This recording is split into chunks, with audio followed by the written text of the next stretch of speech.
And welcome back, everybody. We are here for round 3 of the Pokemon 2022 Bilbao Special Event. I am joined by Lou, ever lovely as always, of course. And we're just going to be going straight into it. Do apologize, of course, about the delay.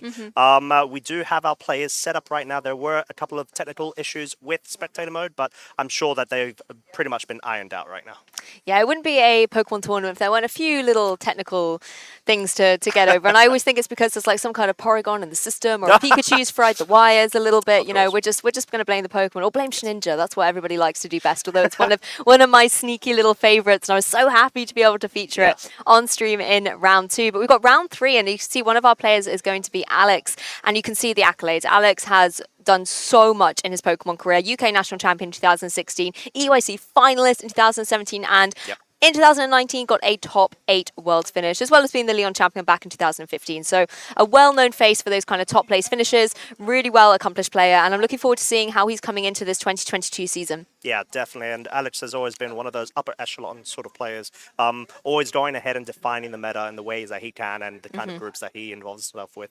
But we will actually be also seeing his opponent, Juan, where Juan, even though he may not have as many accomplishments as Álex, is still in a situation where he's also 2-0 right now. He's got a top 16 in the VR Series 12 challenge, actually, earlier on this year. So he's just going back into this as the underdog, but I think there's not a lot of pressure on his side in comparison to Álex. Yeah, and Juan's storyline coming into this is one of my favorites, where you've got a player who's got accomplishments based on the kind of online events, which is a very different environment to being here in person. And so I always like seeing that transition of how players adapt from being able to play at home, online, in a kind of comfortable environment of your own home, to coming here to an event where you've got that adrenaline, anticipation, the buzz in the hall as well. It's a very, very different environment. So I always like to see how those players adapt coming in here. And, you know, when you're going up against someone like Álex as well, you have to try and stay calm, cool and collected going into that match. Exactly that. And whilst talking about it, we're actually on the team, we're going straight actually into the match. Apologies there was team preview. We will be seeing the lead straight off the bat. Álex is going to be leading with the Incineroar and Grimmsnarl, whilst over on Juan's side, we'll be seeing the Lunala and Incineroar as well. Yeah, Álex leading with a very supportive mode here. Grimmsnarl has the capability to set up those light screens and reflects as well to be able to provide some supportive elements to Alex's side of the field. Whereas on the opposing side, Juan has brought that Lunala to the field, a Pokemon that's been rising in popularity lately because it's able to deal devastating damage with something like the Meteor Beam with the Power Herb as well. And that's something that if you're Álex, you have to be wary of as you have your Incineroar out on the field. In turn, though, Incineroar can do a lot of damage with some Dark-type moves into Lunala, but if Lunala can have that speed advantage, maybe helped out by a cheeky fake-out from its partner Incineroar, then that Meteor Beam is going to be devastating. So I'm not surprised to see it leave the field, Costa. Yeah, definitely not. It may be scared of that Power Herb Meteor Beam that Lunala does have the opportunity to try to go for. So we are going to be seeing the Zacian switching in right now, getting its Intrepid Sword, catapulting its attack straight up to +1, whilst we're going to be seeing the Fake Out into the Grimmsnarl. It is going to be preventing it from moving at all, maybe getting any sort of screens going for Alex's side, whilst we do see the power-up of that Power Herb there. Lunala going for the Meteor Beam. Now it is at +1 of its special attack. It is unleashing. It does connect because there is a chance, of course, for it to miss, and it does go straight into the Zacian slot. So very safe and fair defensive switch out from Alex's side. Yeah, I really like that play there, being able to bring that Zacian on, able to take the Meteor Beam really well. And also, I like going from one side, going for that fake out into the Grimmsnarl, not allowing it to get up a potential light screen, you know, boosting up the special defense on that side of the field that could potentially, if Incineroar had stayed in, given it a little bit more longevity if it was maybe trained really bulkily. So unfortunately, the Meteor Beam, you know, you don't have the Power Herb anymore. You can't go for that move unless you want to go for the 2-turn charge that it has. But at least you still have the +1 special attack, and that puts Lunala into a good position. You just have to be careful, though. Grimmsnarl now in a good position from Álex to be able to start setting up those screens, and if it is carrying something like the Light Clay, then that's going to be going on for 8 turns of this match. Yeah, exactly that, and I think you put it well there, to be honest, and I think Juan's maybe aware of this, wants to try to reposition himself, get a bit of a better board state that benefits him, bringing that Amoonguss in. Can make a lot of sense. You maybe try to get some redirections or even some spores onto the field, as we are going to be seeing the Grimmsnarl going ahead, setting up that light screen, which will allow the Zacian to be able to bulk a bit more of this offensive prowess coming out from the Lunala, as the Zacian targets the Amoonguss, nearly actually picks up the KO there. The Amoonguss being able to hold on with 29 hit points, as the Lunala will now go for its signature move straight from Alola, the Moongeist Beam, but is unable to pick up the KO thanks to that light screen.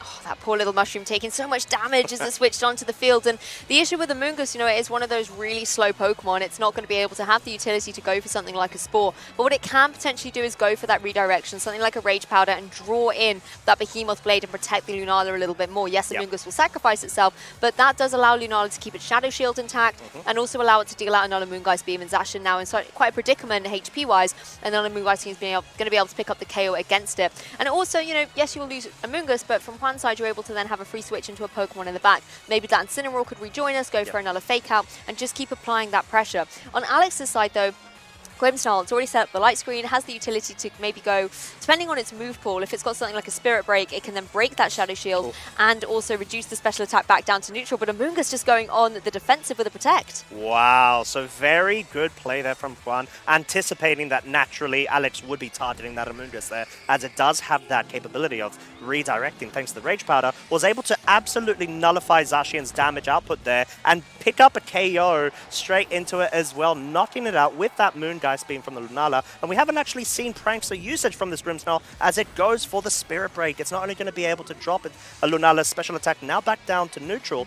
but also break that Shadow Shield.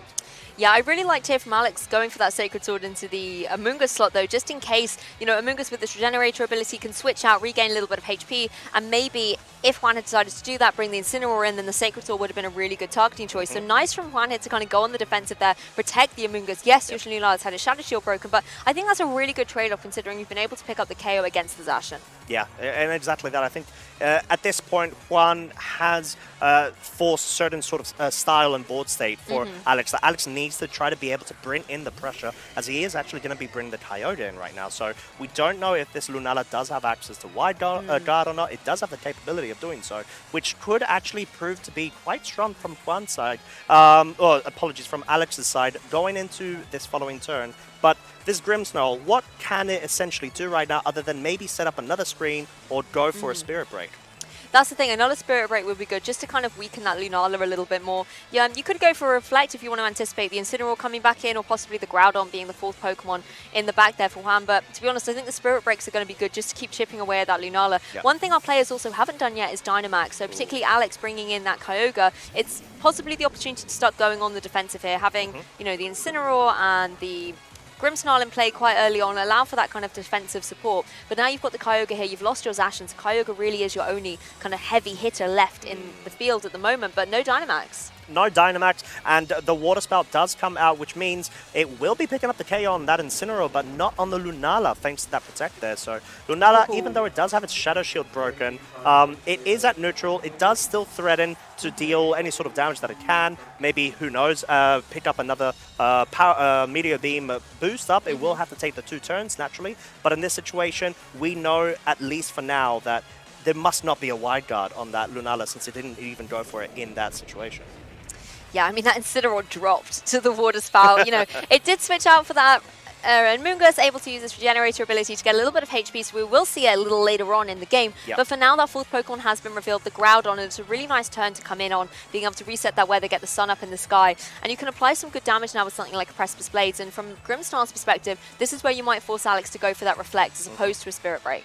Yeah, exactly that. And I think in this situation, you can just go and start stacking up on your max crate boost as well, right? Because what is stopping you right now from essentially tanking out Kyogre's moves? Kyogre will want to try to maybe perhaps reset the weather, but by that time that it switches out, it switches back in, even though, yes, the Groudon will be taking those Intimidate drops, at least it can get those max quake boosts going. And especially if it is the Assault Vest variant, it will not be taking a lot of damage at all from this Kyogre, which we do actually see switches out for the Incineroar. Yeah, I think that's a really good observation there, getting the max quakes up, boosting up your special defense, particularly when you know Alex's only real damage dealer to that Groudon is going to be the Kyogre. And, you know, when you're a Kyogre, you need all the help you can get when a Kyogre has the potential to come back in, particularly if it resets the weather and gets that environment up. But we're going to see the first Dynamax coming out here of this Swiss Round 3 Game 1 between Álex and Juan, and it is going to be that Groudon. And you know, if that Max Quake was going into the Kyogre, this Incineroar coming in is going to have to take a heavy hit. But of course, the Intimidate will be helping out a little bit more, and particularly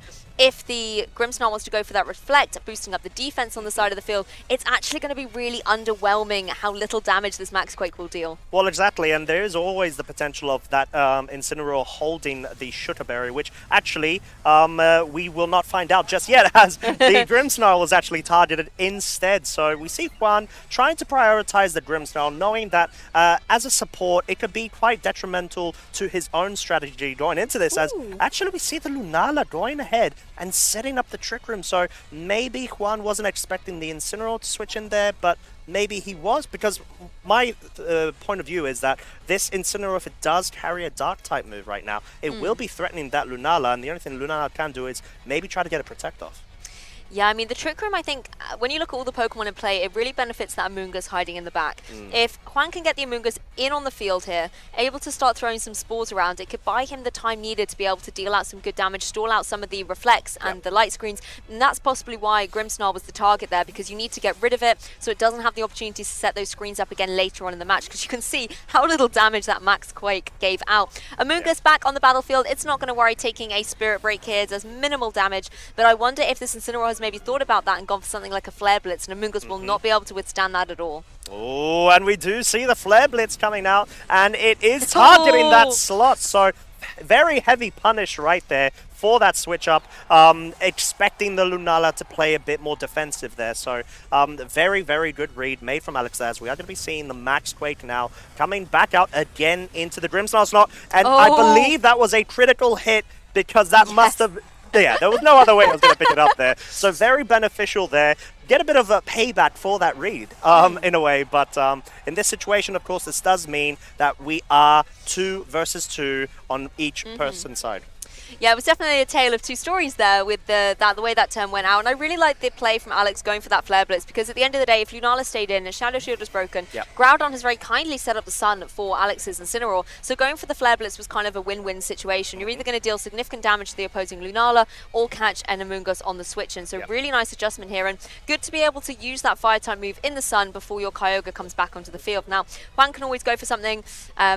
you know, you could go for a Max Flare to reset the weather, but at the end of the day, it's going to deal nothing to both Kyogre and the Incineroar. I think going for those Max Quakes is going to be more beneficial. But Álex also still has access to his Dynamax, so if you just want to Dynamax up the Kyogre, go for a Max Geyser. Groudon's going to be in a really difficult situation, and Lunala, again, can't do too much to Incineroar. So Juan has made some really good plays and adjustments throughout this, but I just think Álex has always been one step ahead and has been looking at this end game situation and the two Pokemon that he needs in order to have the advantage over Juan. Yeah, and I think that was a good observation as well, because I think Kyogre Dynamax is your way out of this. You need to try to force it and take the bulk of the damage that's going to be dished out to you. Yes, Groudon, even though it has been Dynamax, it has been getting the Max Quake boost. Further adding onto its special defensive bulk, its damage output has been so heavily mitigated by both Reflect and the constant Intimidate cycles that it's not going to be dealing as much damage as it'd like. So, like you mentioned, Álex kind of thinking more towards the mid to end game, thinking, okay, I just need to be able to utilize myself as much as I can and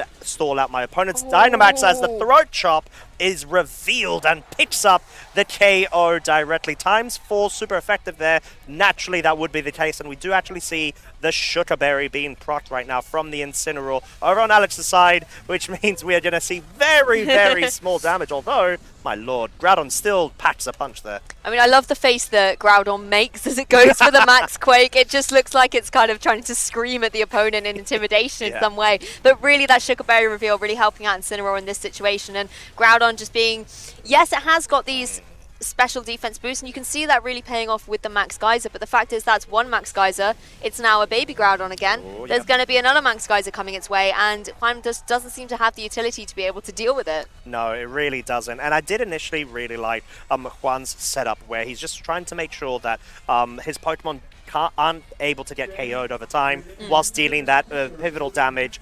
where it can, of course, put things within range. But right now, we've just seen a Groudon not only missing its Precipice Blades, but it's essentially down to -4 of its attack, not dealing any damage whatsoever. Kyogre is quite literally wiping up this game 1 for Alex's side.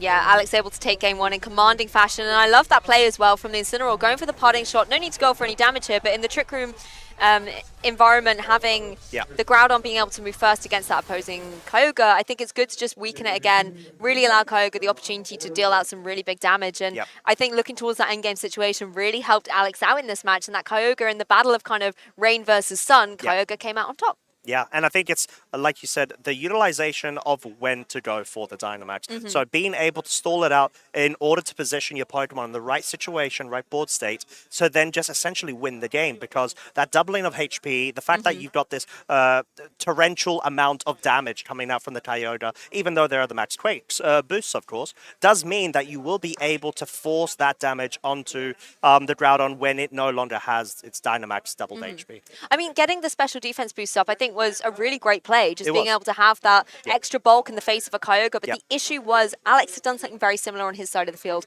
Not only getting up the light screens and the reflect critically against the Groudon, but the intimidates, the parting shot just meant that even though Groudon was able to survive that first Max Geyser, it couldn't deal anything in retaliation. And you know, when you come back down out of the Dynamax form, the Precipice Blade's going into a Dynamax Pokemon, it's just not going to be able to deal the damage that is needed at that point. And you can survive all the moves you want, but if you're not dealing damage, at the end of the day, you got to get KOs to play Pokemon. And unfortunately, it just wasn't to be in that particular match. But I think definitely coming into this game too, Juan can make some really good adaptations. We saw a lot of ball positioning that was really key and critical throughout that game. And it could, you know, if Juan's able to position things a little bit differently, maybe put Álex on the back foot a little bit and make Álex have to make more reads against Juan, then it could be a very different game too.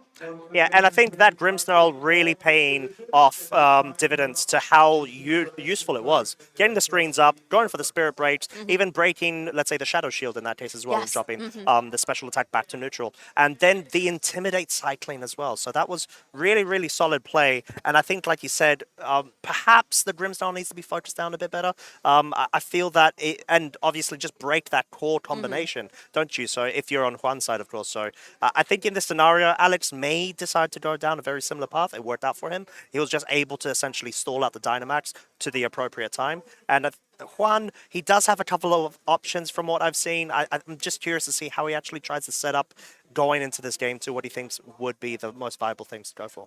I mean, I would have my eyes on Alex's Incineroar because, you know, he led out with that at the very beginning of the game, and that Meteor Beam threat was very strong coming from the Lunala, but Álex knows I need that Intimidate, I need that Fake Out, I need the support Pokemon here, switched it straight out and was able to completely negate the damage coming out from that Lunala while keeping the Incineroar preserved, and I think that certainly coming into the end game was critical, being able to have the Parting Shot, the Fake Out, the Intimidate. It just worked wonders having that Pokemon ready and utilized for Álex. So if I was Juan, I'd want to find a way to remove that Pokemon as quickly as possible, particularly knowing it's got that Throat Chop, something Lunala does not want to come into contact with. Oh, definitely not. And we saw that it was just able to, once the Shadow Shield was broken, it just picks up the KO. It was gone. It was just savage, gone. There's no point. And the Trick Room was set up as well, right? So Incineroar is going to be moving faster than Lunala naturally there. So going into this game too, right?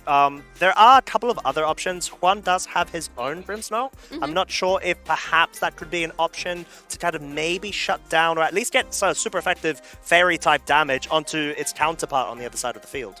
Yeah, the other Pokemon I think could be utilized well is that Amoonguss, because we saw it a little bit, but it didn't get its moment to shine. No, it didn't. Unfortunately, it kind of came in, took a huge amount of damage. I think it was from the Behemoth Blade, and then came back in and took a Flare Blitz. And I feel like if maybe Juan's able to get that Trick Room up a little earlier and actually use that as a strategy to bring in that Amoonguss, go for the Spores, it then allows him to be able to pick up damage while the Pokemon on Alex's side are taking a little bit of a nap. And that could be pivotal towards the end of the game when you just have to pick up a KO with one move, one bit of damage, and you can utilize your Dynamax turns a little bit better as well if the Pokemon are sleeping, because you're not going to go into a Protect if they're taking a nap. No, you're not. I think you can't afford it at that point as well. So trying, like you said, just trying to force the momentum, or at least shut down Alex's momentum, passive momentum per se, because like that's essentially what it is, right? He's just biding his time up until he's got the right opportunity to strike and just essentially wrap up the game, and that's essentially what we saw as well in that game one.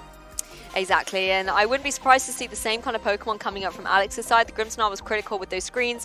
The Zacian unfortunately didn't get a lot of gameplay, but I still think it was a good Pokemon for this particular match. It can deal out some really big damage and particularly apply some pressure to something like the Amoonguss or against down onto that Grimmsnarl if Juan wanted to make that adjustment. But we're going to see the same kind of leads coming out here. We've got the Lunala coming out front and center here for Juan, as well as the supportive duo here of the Incineroar and the Grimmsnarl.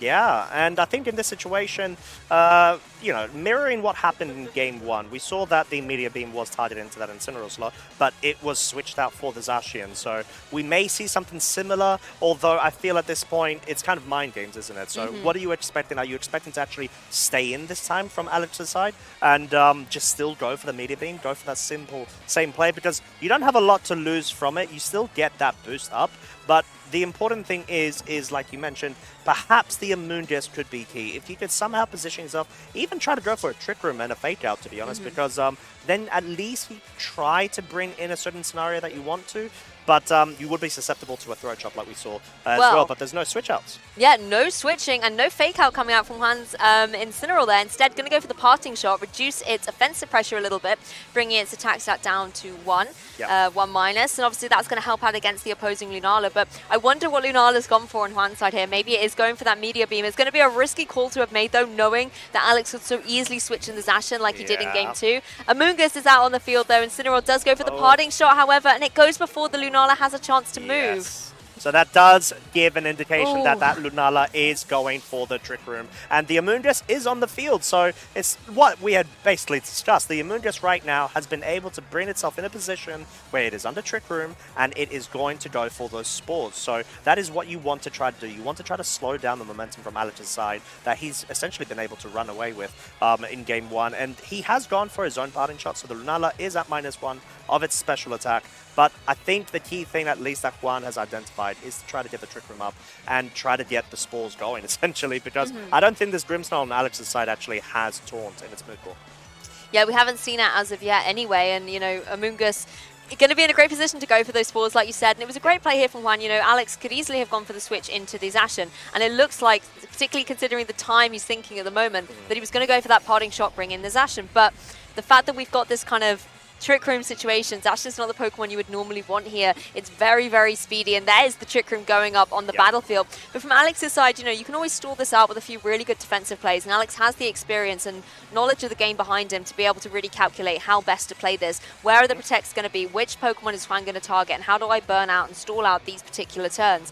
At the same time, we've seen how much devastating damage the Zacian can do to that Amoonguss. Yeah.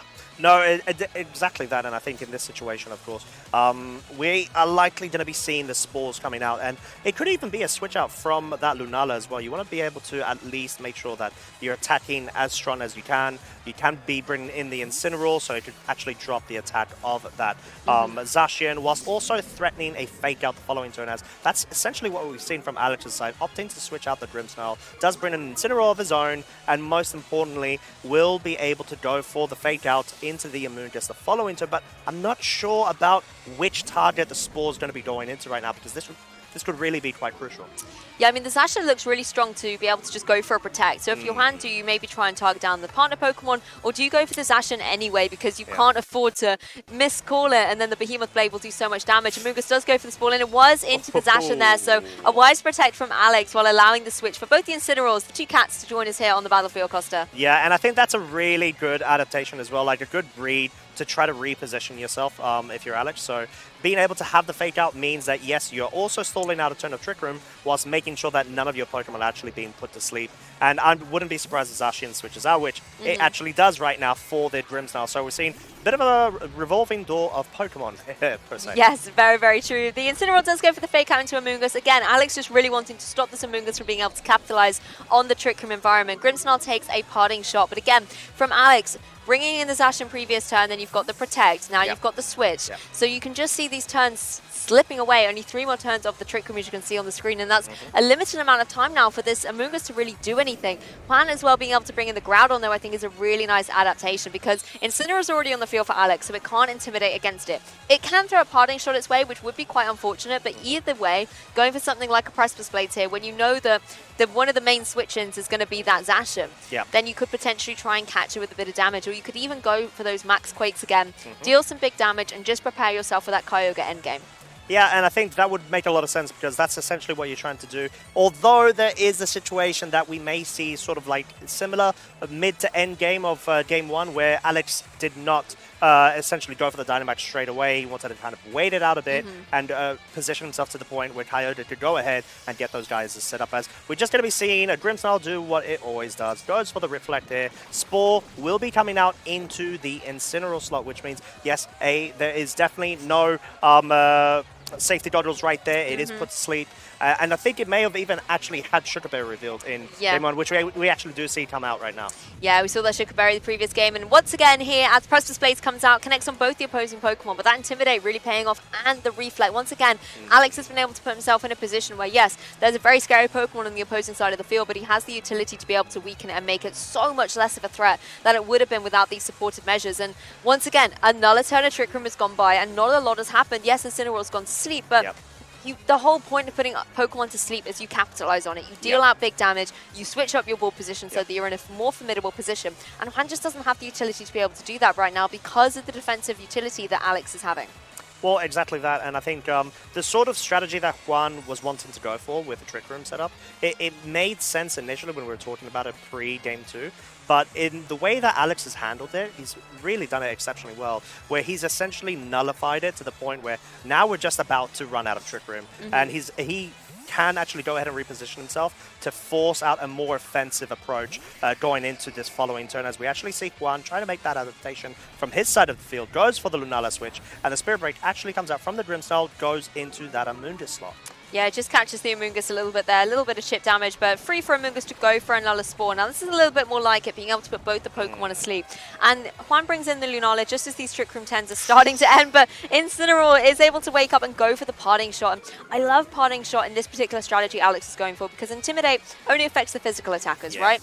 But Parting Shot, no matter what your physical or special attacker, you're going to have your stat reduced by connecting with that move. So no matter what your opponent has got, you have a utility to be able to weaken it. And when you combine it with Light Screen or Reflect, it just makes it so difficult for your opponent to be able to deal out any damage without switching out the Pokemon. And that's another turn gone, particularly as Trick Room is expiring. Álex able to bring in the Kyogre now as well. Kyogre can deal some really good damage to this opposing Lunala, and Trick Room is now over. As well as Light Screen, so I think in this situation, of course, we see that Álex had a lot of options to go. Well, not a lot of options. He either could have brought the Zacian or the Kyogre. He opted to try to go for that spread damage at the moment, since at least from now, from what we've seen, there definitely is no wide guard accessibility on this Lunala. It's very free to go for the damage, but then you have to take into consideration that you may not be picking up the KO on this Amoonguss. I'm not sure if Max Hailstorm, maybe powered by Life Orb, would be enough to actually go for it. But you have to be very wary of yet another Spore coming out, whilst this Lunala might even start trying to set itself up with a Meteor Beam boost in order to give it that +1 in special attack and just go for damage. The Max Hailstorm observation is a really good one, because like you say, it'll do a lot to that Amoonguss. It sets up the Hail that will chip away at the Shadow Shield of the Lunala as well, which can just start to reduce its kind of comfort on the field a little bit going forward. And at the same time, if a Groudon wanted to switch in, it doesn't want to take an ice move either.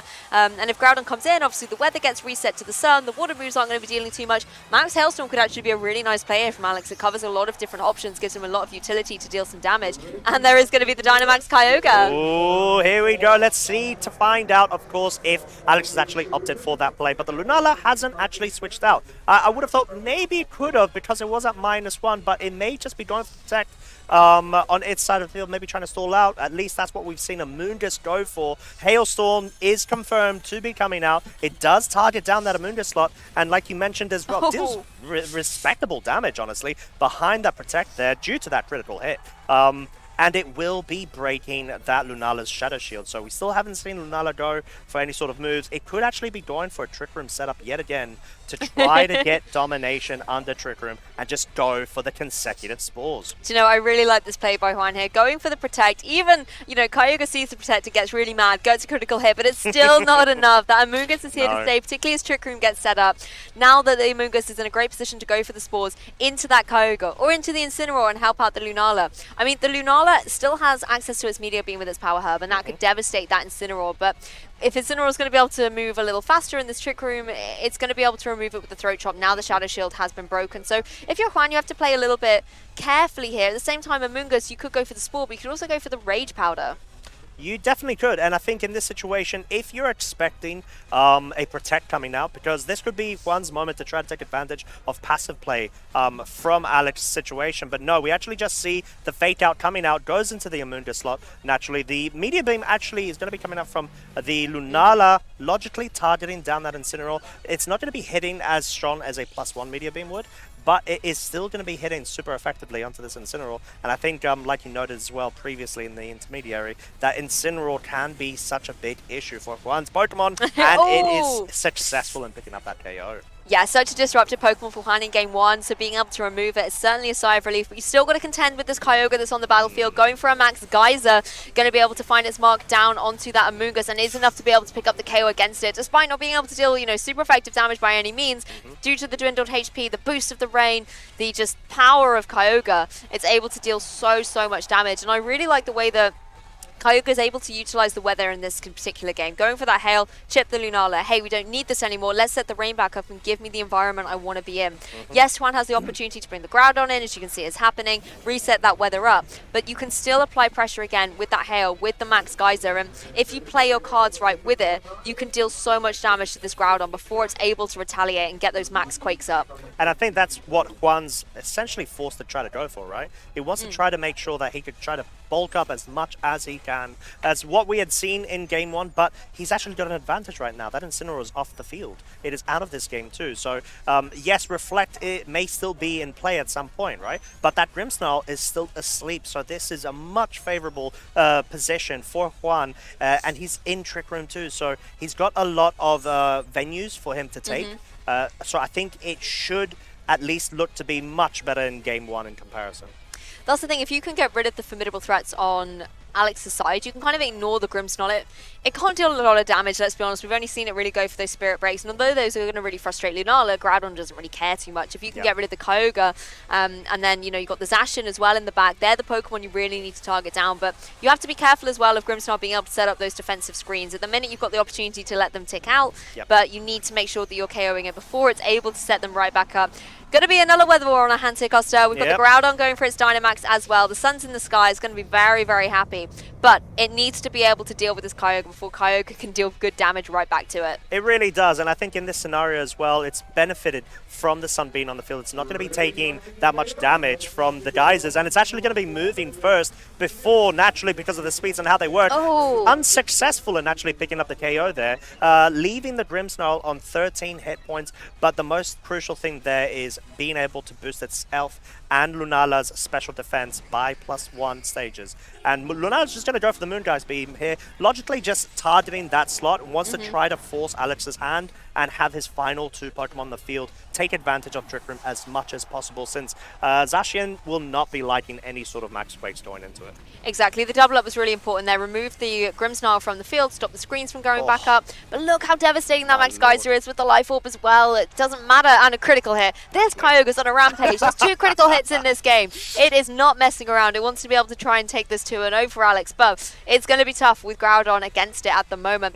Zacian comes back onto the field. Now Alex really has all the offense in his hands here. It's just going to come down to where the speeds are hitting. Groudon can easily go for those Max Quakes. It's come in, able to deal good damage, and Kyogre is now back to being a little baby fish once again. So these Max Quakes are going to hurt a lot more. Groudon has the utility, if it wanted to as well, particularly considering Incineroar's in the back for Juan. You could go for the Max Flare. Yeah, it's not going to deal too much damage, but it resets the weather, and Alex doesn't have the utility to switch out and reset it again later on. That will help the Incineroar with the Max Flares, and it will help apply pressure to the Kyogre, stopping it from going for really devastating Water-type moves. Yeah, it really will, and I think Incineroar could even be a valid switch in here if you want to try to get A, Fake Out pressure on the following turn, but B, if you're expecting a defensive play from Kyogre and Zacian in order to try to stall out the final 2 turns of Trick Room, and whilst being able to actually neuter Zacian's damage output as well, as we do actually see the Kyogre opting to go for the Protect there, but not the Zacian. No, Max Quake coming out, and it's going to find its mark down onto that Zacian that has not gone for the Protect. Devastation, 1-hit KO against it, and Alex only has the Kyogre left here in this match. Another special defense boost coming up on Juan's side of the field as well, but definitely going to be difficult to deal with. But then again, Water Spout, that could be a thing. that really could be a thing. I think at this point, there's just a lot of bulk that's been set up as well over on Juan's side, and we just see Tioga. Unfortunately, it seems to be the only fish left in the pond right now. Incineroar is still in the back for fake out pressure when need be, and I think the fact that Groudon could just go for that maxed weight right now and just deal very devastating damage onto the Tioga for the final turn of Trick Room, logically we'll see Juan picking up this game too. Yeah, it's almost a shame for Álex here that Trick Room didn't expire that turn. Yep. Because if you were able to go something like the Origin Pulse or the Water Spout, you'd be able to pick up the KO against that Groudon. With the Lunala, you know, having a Shadow Shield broken, I'm not sure if it would pick up the solid KO against it, because Kyogre has had a little bit of chip, but you just never know. The way this Kyogre's been doing, it'd probably throw a cheeky critical hit in there.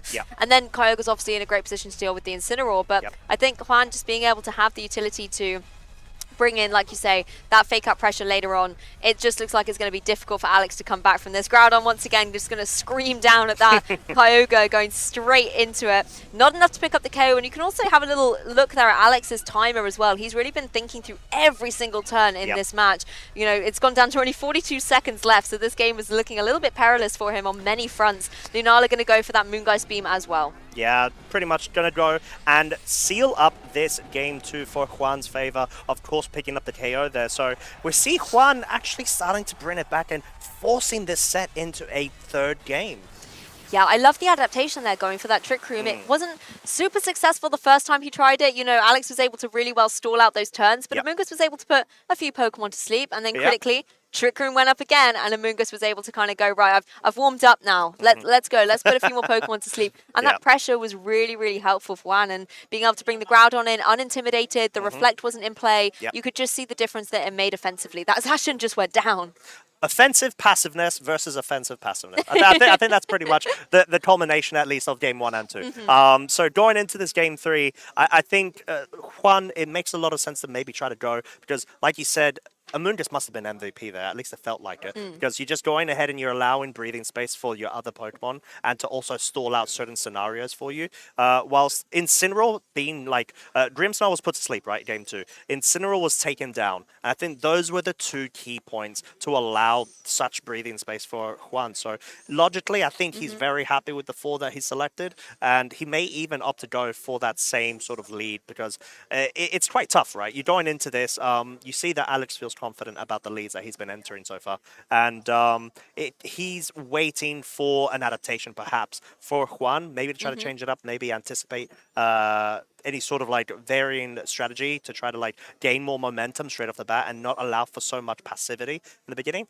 But Lunala, it makes sense to kind of bring it, doesn't it? Because you just go for the Meteor Beam, you threaten it, you try to get Trick Room set up as well. So there's a lot of different routes that you can go with the leads that both of these trainers have brought, and that likely for me feels like that's what we're going to be seeing in game 3 too. Yeah, and you guys at home as well can obviously vote on the bar on your screen at the moment for who you think is going to be able to take this game 3 and close out the set. Oh, I think Álex came out very strong at the beginning, but now the votes are starting to go Juan's way. So we'll be interesting to see if you viewers at home have been able to call it correctly when we jump into game 3. And I always like a game 3 because there's no fallback at this point. No. There's no second chance. You just have to be able to win out this game. We see the fist bump from the players as well. They are ready. They are focused, wanting to be able to take this game and try and continue their Bilbao run 3-0. Yeah, 3-0 right now. There's still quite a few rounds coming up, but this is one of the pivotal moments where you try to make sure that you establish yourself with a very good record. You got very good resistance because you're going up against the top caliber players of the tournament, as we are going to be seeing the leads. And wow, call me Ron, we see a different lead coming up from Alex's side. Landorus Incarnate, Therian, apologies, with that Venusaur against Juan's Lunala and Incineroar, which is just going to be mirroring from game 1 and game 2 leads. Yeah, Álex honestly takes the story of the set and takes it in a very different direction, bringing in 2 Pokemon we haven't seen him bring yet, Venusaur and Landorus. Unfortunately for Venusaur, not able to catch a Groudon coming out to set up the Sun. But of course, Venusaur can still be heavily threatening with something like the Gmax Vine Lash, just to be able to give that residual damage and break that Shadow Shield much earlier on that opposing Lunala and just remove it from the fray before it's able to set up any of those Trick Rooms. Venusaur, however, first of all, going to have to take the Fake Out. As Landorus says, all right, Venusaur, I got you. We're going to go for the U-turn. I will break the Shadow Shield. Yeah, very nice indeed. Maybe an indication that Venusaur may have been trying to opt to go for a cheeky sleep powder in order to essentially halt any sort of momentum or Trick Room setup from Juan's side. But being able to bring the Incineroar onto Alex's side of the field means that A, he is threatening a KO onto this Lunala if it does try to go for the Trick Room, and B, it gets an Intimidate onto the opposing Incineroar and has Fake Out for the following turn. Yeah, you can see Álex really does not like this Lunala. It gave him a lot of trouble in Game 2. Getting out Trick Room twice in a set as well certainly shows that it was difficult to deal with. And having Venusaur in the utility to be able to go for something like Sleep Powder, unfortunately didn't work out in that Game 1, but having Incineroar, like you mentioned, now this Shadow Seal's broken, Throat Chop's going to be able to pick up the KO against it. And with Trick Room being up, it certainly does make things difficult. The one thing that Juan does have the utility to do, though, is you bring in the Groudon, which we saw do very well in Trick Room. You set the Sun. Yep. Venusaur on Alex's side suddenly wants to get out of there. Trick Room, while you've got your Chlorophyll ability activated, is not what Venusaur likes to be in at all. So possibly could be a Pokemon to save in the back for Álex. We know that he can really well stall out Trick Room. Yep. He's able to go for those protects, go for those switches, and this could be with a turn where he needs to start doing that again. What I do really like as well about this Brinlu of the Venusaur is the fact that it is immune to Spore and Powder moves, right? So it is not going to be as susceptible as all of its other allies in Trick Room scenarios, as we're going to be seeing the Lunala go for the Protect there, and the Incineroar on Alex's side, moving first, going for the Pardon Shot, completely ignoring that Lunala, and anticipating the defensive move there, whilst allowing Álex to bring in another Mon, pivoting itself out to maybe better face this Incineroar over on one side, unless that's going to be going for a Pardon Shot as well. I mean, this is where Alex's experience can really get called into the forefront. You know, you've got the Lunala right in front of you. It's such an easy target to go for something like that Throat Chop, but instead thinking it's going to be protected, I need to do my ball positioning switches here. It brings in that Landorus to throw the Intimidate down against that opposing Incineroar. At the same time, Landorus can apply some great pressure against that Incineroar with some of its ground type moves. Parting Shot, however, Incineroar's like, I see your game, I got this too, I can reduce your attack even without having to switch in and use my Intimidate ability. I've got two ways to do this to you. And again, Juana now has the utility to switch out and bring that Amoonguss back onto the field. Now, I want to know what the item is on this Landorus, because this could be very, very opportunistic. I don't know if that's even a word, but it is now for Álex, because if Amoonguss comes in, one thing Amoonguss can do is obviously go for the Spore. One thing a Landorus likes to do is max Airstream right onto that Amoonguss. If, however, that Landorus is carrying something like a Lumberry, then that is going to be able to break out of that Spore and do some significant damage. The one issue is you don't want to go for a max Airstream in Trick Room, so it can certainly be a little bit devious. Venusaur is going to go for that Sleep Powder into the Protect, unfortunately, but good to see it here out on action. But Venusaur not happy with its speed stats right now. No, it's really not, because its Chlorophyll ability does mean that it will be outspeeding everything naturally, but in Trick Room scenarios, it is going to be the slowest thing on the field. So, and I think, like you made a mention about the Landorus there, Lou, as well, it could, well, U-turn is a bit indicative of Assault Vest variants as well, right? But we've also been seeing that slightly change recently as well, because Lumberry, naturally, Landorus is such a really good Pokemon going into Sun matchups, right? So you want to try to make sure that you improve your matchup flow against it as much as possible. Lumberry could honestly be a really good shout here, and having both of Landorus and Venusaur on the field at the same time means this is a no-fly zone or no mushroom zone for the Amoonguss, as we're actually going to be seeing a switch up here, maybe to try to take advantage of speed tiering because of the weather change.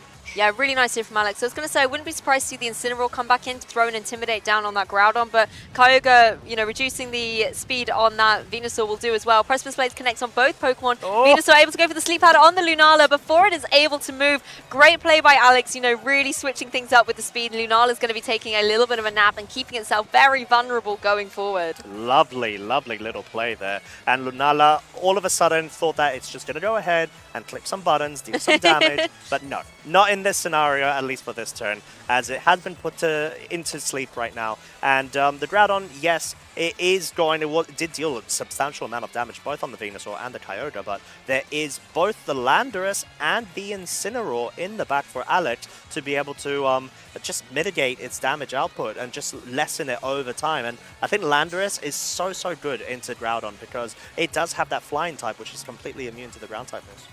That's very true, and if you're the Groudon, you have to be aware that there is double Intimidate in the back there for Álex, and we saw in Game 1 how well Álex was able to use those kind of intimidates and parting shots to reduce the offensive pressure of the Groudon, and it really made it difficult for Juan to be able to, you know, do well in that game 1. So I'm not surprised to see it leave the field. Maybe needs to be in a little bit later. Álex is celebrating as that Amoonguss joins the field. Looks like he's predicted this coming in, as Landorus can come in, throw down the intimidate. We know that the Kyogre has access to Max Hailstorm. Yep. Could this be a perilous moment for the little mushroom? Oh, it could be, and this could be quite detrimental as well to Juan's side, where we do, at least for now, get the confirmation of this Kyogre going for the Dynamax. Max Hailstorm would honestly change the tide of momentum right now, as Trick Room is just about ending very soon. And if you are going to be able to get rid of the Amoonguss, I'm not sure if it is possible given the training of this Pokemon as well, then that could put you in a really good spot, because Landorus is going to be available immediately after, as we do actually see the Hailstorm. It does come out, it goes into the Amoonguss, and it does pick up the KO. Unfortunately, that is a very, very sad mushroom. Yeah, sad times for Amoonguss. It really just hasn't been able to, in games, for example, 1 and 3, do anything. It just, Álex has been able to KO it really early on and just negate its pressure on the field. I mean, it was a great opportunity for Álex there. The Lunala's going to be taking a little bit of a nap there. You kind of don't have to worry about it so much. Yep. And you have the utility with your Incineroar to deal with Lunala anyway later on. The Pokemon next to it is the one you have to focus down on. And, you know, going for that Max Hailstorm, just being able to pick up the KO against it. Even if Groudon had stayed in, Max Hailstorm still would have heard it. It would have been able to override that weather, but I think being able to remove the Amoonguss definitely is critical here for Álex, because you have the utility to deal with that Groudon. Intimidate, Parting Shot, Water-type moves, anything. So it's not going to be severely a problem here for Álex. In the same way that Incineroar that's also in the back, you can deal with that with your Landorus, with your Kyogre. As long as you can just get rid of the Lunala before he can get up to any shenanigans, then you're going to be in a really strong position here if you're Álex Gómez. And being able to bring Venusaur in this scenario as well is really, really good for Álex, because, yeah, let's say that Kyogre loses the Weather War. You've got Venusaur. Venusaur, just go ahead and absolutely threaten, not only via damage, but also with those very crucial sleep powders if they connect, if Groudon is on the field and Sun is available as well. So it's quite tough for Juan, actually, with the Pokemon that Álex has brought. He's done an amazing adaptation to his strategy per Game 1 and Game 2, and it's just been paying dividends completely. And particularly considering Trick Room ends at the end of this turn, you know, Venusaur's going to have an absolute party when it gets out onto the battlefield. Incineroar's going to switch in for the Groudon though. Landorus as well, going to make a little adjustment, going back to its Pokeball for Incineroar. So both Incineroars rejoining the field just to have a little bit of the action here. Intimidate's going left, right and centre.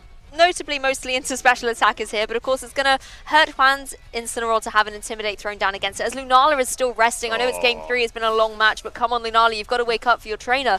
Kyogre is going to go for that Max Geyser, connects down onto the Incineroar that has just switched in. Able to survive though. That Sun is helping reduce the offensive pressure. I mean, if the rain was in the sky, that would have been absolute devastation, but at least Juan's got that utility here at the moment, as Trick Room does indeed end. It does indeed end. The rain is up, and this is a very precarious situation for Juan, because the Lunala is still asleep. The Kyogre is immune to Fake Out right now in its Dynamax form, and Incineroar could just go ahead and freely either go for the Parting Shot, maybe try to get the board state adaptation to Juan's switch-ins perhaps, or just go for a Threat Chop, and honestly, it may even pick up a KO even after the Intimidate drop. Yeah, that's very true. I mean, you can see again our players are now taking every second. These are the last couple of turns we go into this endgame of Game 3. The winner will be advancing 3-0, and the loser will be taking their first loss so far in the tournament. Kyogre's going to jump back into the action, set up that Sun just to reduce the offensive pressure of that Kyogre. But of course, you have to think about that Venusaur in the back. It's going to love seeing this happen. It's going to be delighted.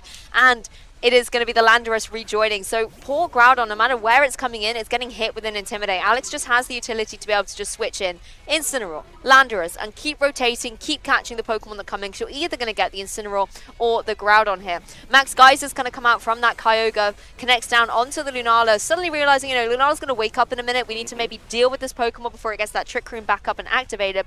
So going for the Max Geyser here is nice to be able to deal some good damage to it, but it's going to wake up and go for that Meteor Beam. Ooh, Meteor Beam may just be trying to target down that Landorus there, as it may even go ahead and pick up the KO, to be honest. It is now being able to boost itself up to +1 of its special attack thanks to the Power Herb, and of course, just even being able to move is an accomplishment for Lunala at this stage in Game 3. As we are going to be seeing Meteor Beam, it does go ahead and target down the Landorus, but it's not quite enough, and maybe an indication of indeed there being an assault fest on that Landorus. Yeah, Lander is able to take that really, really well. Kyogre's going to be back down out of its Dynamax for now and has the control of that weather. Going to be able to go for some potentially quite strong water type moves at this point. You want to try and target down against that Groudon, but I think critically at this point you need to remove that Lunala. Joanna has the opportunity to switch out the Groudon, bring it back in, regain control of that weather, but at the same time you almost don't want to do that because of the Venusaur, and it's such a thorn in Juan's side at the minute that Álex has got that Pokemon in the bag. Yep. One interesting thing about this Game 3 is how different our players have been able to play, because we're now sitting at this stage multiple turns into the match, and we've only had one Pokemon KO'd across all 8 that have been here at the battle. Well, yeah, and we also have to take into consideration that Juan does still have Dynamax available to themselves, right? So being able to kind of try and bulk out this Kyogre's hits, because it being a Life-Orb variant means that it may not even have a second water type move. It may just have the coverage moves being Ice, let's say Ice Beam, Thunder, and that Water Spout. But we're just going to see him find out. That's not going to occur right now. Incineroar does actually switch in. Lunala does go for the Protect there. So this seems to be a board state grab from Juan to try to make sure that he has Fake Out on the field. But Landorus goes with a critical hit. The U-turn KOs that Incineroar and will allow itself for a very, very clean and easy pivot straight out to either Venusaur or Incineroar. Yeah, Landorus has had enough of these defensive plays and is like, you know what, let's pick up a KO, let's stop Juan from being able to switch Pokemon in and out. So it's going to be Lunala and the Groudon, and great opportunity for that Landorus to go, all right, Venusaur, I'm tagging out, you're tagging in, let's get you on the field because Groudon's come into play, the sun's going to be in the sky, you're going to have a great time.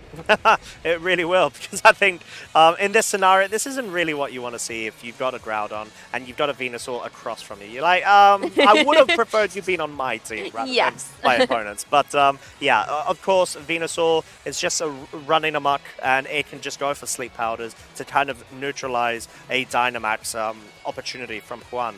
Juan can decide to maybe anticipating the Sleep Powder going into the Groudon, be cheeky and go for a Lunala Dynamax. I'm not sure how much more progress that could accomplish for him. Maybe it could allow you to survive certain attacks from the HP range that it's at. But then again, you have to contest against the Incineroar, because I'm thinking the Intimidate Cycle Spam is a lot right now for this Groudon to have to take. Yeah, and you also do not want Trick Room to go up if you're Álex, so you could potentially go for the Sleep Powder into that opposing Lunala, put it to sleep, switch out your Kyogre so you have the weather control a little bit later on, and then you can just deal with the Groudon, you know, try and remove the Lunala as best as you can, just so that it can't go for that Trick Room later on, and now you've just got your Groudon that you have to deal with. But Costa, you mentioned earlier maybe you could Dynamax that Lunala, and that's what Juan has gone for. I feel like it maybe does need that extra longevity.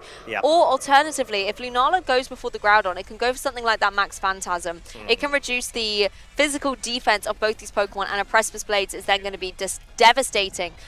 But Groudon has the slight predicament that it is going to be taking a nap going forward. Kyogre's going to go for the Ice Beam, however, into that Lunala. Thanks to being in its Dynamax form, it's going to be able to take that reasonably well. As Lunala does indeed go for that Max Phantasm, down onto the Venusaur, just removes it from play. The issue at hand, though, is that Groudon is going to be sleeping currently, and Lunala is going to be able to hit, but only one Pokemon, single target attacks. And if you're that Incineroar, you're not going to worry about that at all. If you're Juan, you are going to be putting all your eggs in one basket here, hoping that that Groudon is going to wake up, connect with the Precipice Blade, and remove that Incineroar, helping out your Lunala. That's essentially what you have to do.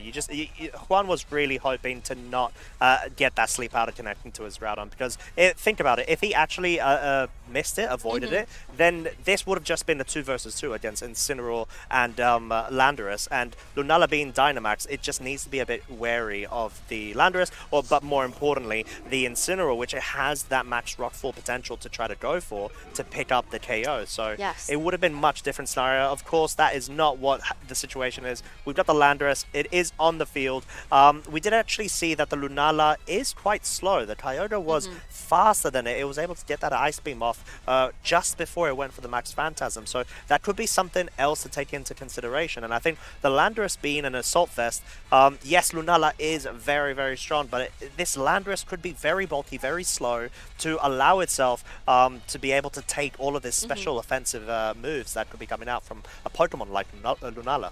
I mean, Kyoga will move before the Lunala, but I think Lunala is in a position to be able to take another Ice Beam at this range. It's just whether Álex wants to double up into that Pokemon and try and remove it from the fray, but Lunala, we know, will have access to the Max Guard, and then potentially that gives another turn for Groudon to try and wake up. So I like the switch here from Álex, bringing in the Incineroar, just to be able to throw the Intimidate down in case Groudon does wake up. You know, Precipice Blades isn't going to do too much to that opposing Incineroar, and obviously isn't going to hit the Landorus at all. Max Guard does indeed come out from the Lunala. Rock Tomb revealed though, really interesting move choice on there as Groudon still takes a sleep. But take a look at the My Timers again here, Costa. 45 seconds left for Álex. He needs to click in those moves quick.